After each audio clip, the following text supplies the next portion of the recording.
burn specialist doctors and nurses with necessary medical support. বাংলাদেশের ইতিহাসে ঘটে যাওয়া সবচেয়ে মর্মান্তিক বিমান দুর্ঘটনার পর এবার ভারতের প্রধানমন্ত্রী নরেন্দ্র মোদীর পক্ষ থেকে এলো বড় ঘোষণা।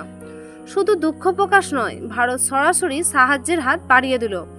বিস্তারিত আরও জানার আগে আপনি যদি আমাদের চ্যানেলে নতুন হয়ে থাকেন, আমাদের চ্যানেলটি সাবস্ক্রাইব করে আমাদের সঙ্গেই থাকুন। ধন্যবাদ।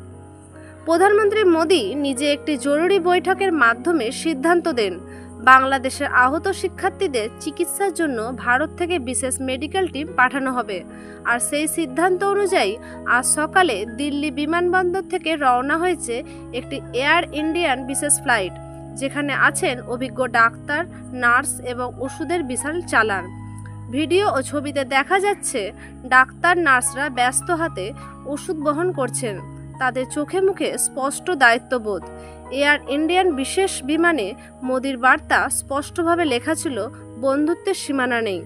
প্রধানমন্ত্রী এই মানবিক উদ্যোগ ইতিমধ্যে বাংলাদেশের সাধারণ মানুষকে আবেগতাড়িত করেছে।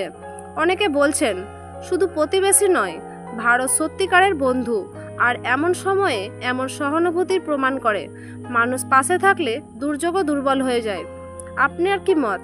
মোদির এই উদ্যোগ কতটা গুরুত্বপূর্ণ মনে করছেন আপনি? নিচে মন্তব্য করে জানাতে ভুলবেন না। ধন্যবাদ।